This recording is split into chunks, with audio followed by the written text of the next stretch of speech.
Hello, Patty here, the country wife from Vermont.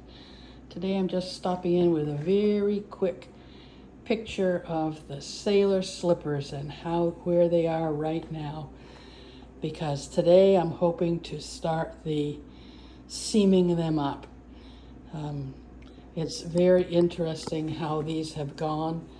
The yarn I'm using is the blue and the red are Lamb's Pride bulky, and the white is Alafas Lopi in their white color. But anyway, for these you start by making this little back of the heel place, and then you put them together and pick up stitches along here, and then you start down with the top of the foot, and then this is the sole of the foot. And now we're ready to do the seaming. I'll get back to you when we get there. Here we are back again, and the first slipper has been seamed together. And I'll tell you, this is the wonderful thing is that I've now learned how to do mattress stitch. So you mattress stitch, you start here on one end, and you go up here, mattress stitch, one stitch to one stitch. Then here you do this is around the heel part. You mattress stitch on the bottom and Kitchener stitch on the top. Yes, you can do it. I cannot believe it. This is worth the price of the pattern because of those wonderful videos. Then you go around here to the back, and here you have to use, what is it called? It's seaming horizontally, because we've got a cast off edge to a non-cast off edge, and it worked great. Then you go back to and around here you do one stitch across the top and two stitches across the bottom. Then you're back over here to the front, and I'm not good at keeping things in the frame. But anyway, here we go. So now here's one great big slipper ready. One great big slipper ready to be felted. Well, no, not ready to be felted. I need to weave in the ends and then pick up and do the applied I-cord around here. We'll see how that goes. It'll be a while. But anyway, I'm thrilled that this worked. So here are the sailor slippers ready to go into the washing machine. They're very, very, very large. I don't have a tape measure, but you can see how big they are right there. Anyway, but all the ends are woven in, and it's just ready now to go into the washer. We'll see how long that takes.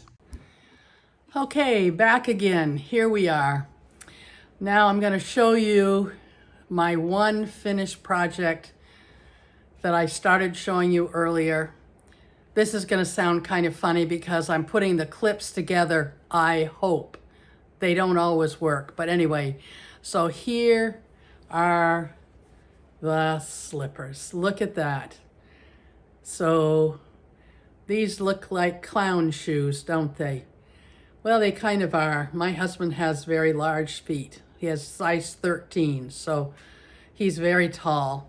So anyway, so here's the story. So now here we start here. You make this little strip, this white, blue, white, to go around the heel, and then let me see.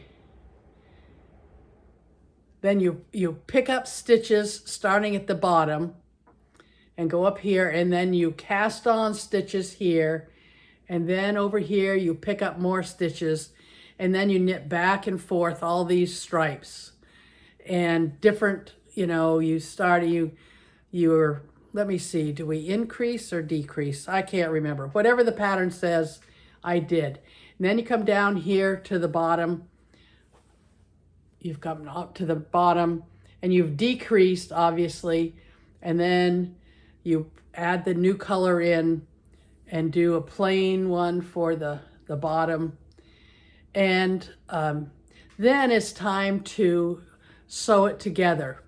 And one thing that one of the people that I watched who, I don't know if I can find it again, and if I can, I'll put the note in the video for that girl, but she says when you cast on this piece originally, go further down, look down, and see how many stitches in from the end you're going to have to put a stitch marker that way, and do it at the very beginning.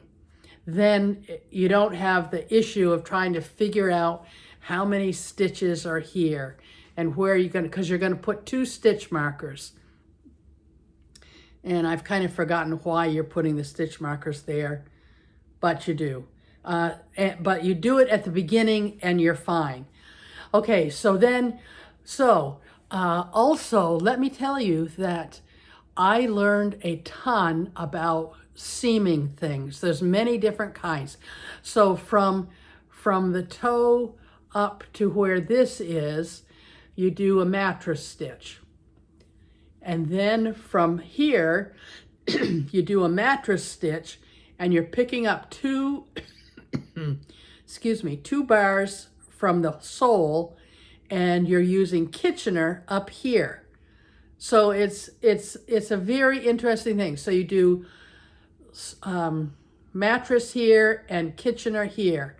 And then you come to this part and you do horizontal seaming. I never heard of such a thing, but it is, and I can't even tell you right today how it is. I did it like 2 days ago and I can't remember, but there are videos on how to do it in the pattern.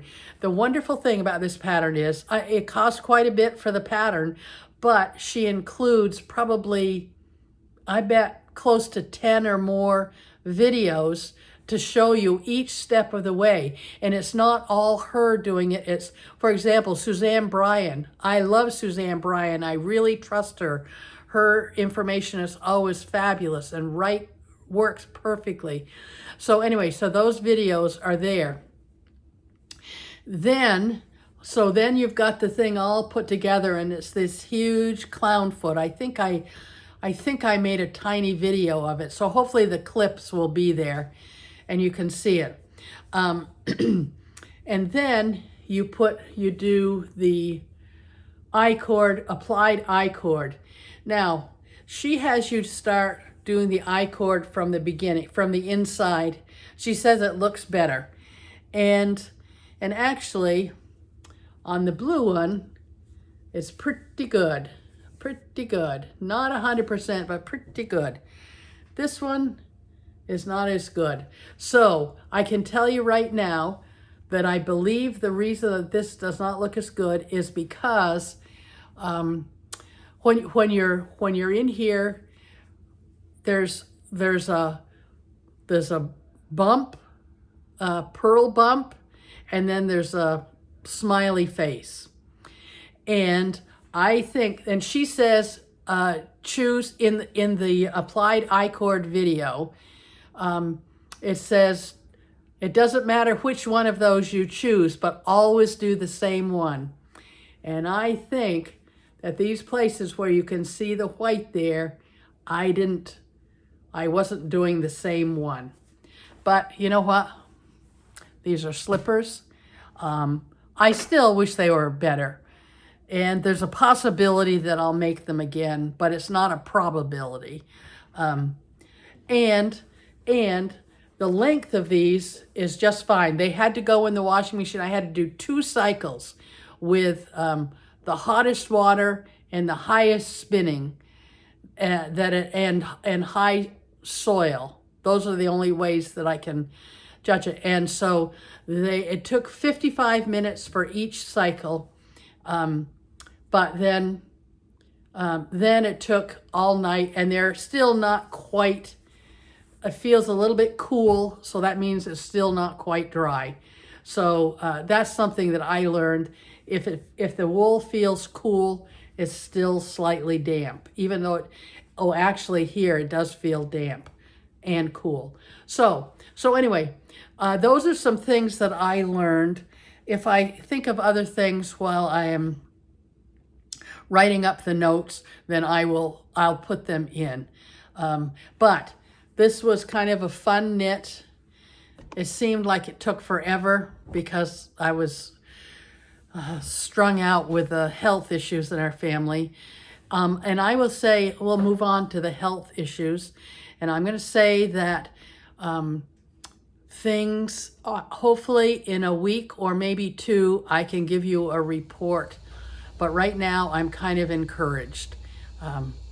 So, health encouragement. And it's not, my health is about the same, except I'm strung out completely. But I'm beginning to calm down because things look like they're coming around right. So, an organization, I'm going to show you one thing that makes me so happy. I told you I mentioned about it last time, and now I'm going to show you what it is, hopefully without driving everybody crazy. So here we go, here we go. Can you see that? I don't know, because I've got it now pointing at the thing. This is a U.S. General rolling tool cabinet from Harbor Freight. And they have them in all kinds of colors. I was considering a purple one, but then I decided, I guess not purple in my dining room, but I can always put purple stuff on it.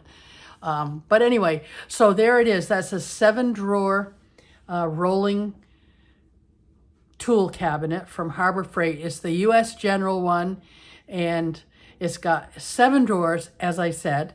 3 of them are deep drawers, 4 of them are thin drawers, and it's to put in all my tools for my various things. You can see, you could see that I had the my 32-inch loom heddles and various what do you call them? Pickup sticks and stick shuttles there. And inside I have a drawer with all the other shuttles and things. Anyway, to make a long story short, I've started the organization process. I've got a couple of boxes with fabric started to give away. And maybe one of these days I'll be able to show you our whole dining room and it'll be better. That is my hope. So that is it for today. So thank you for watching. Thank you for all those who have watched and subscribed. It makes me happy to think that there's that many people who are interested, and I hope I can make these videos more productive for you and not just a chat. But even a chat sometimes is just what you want.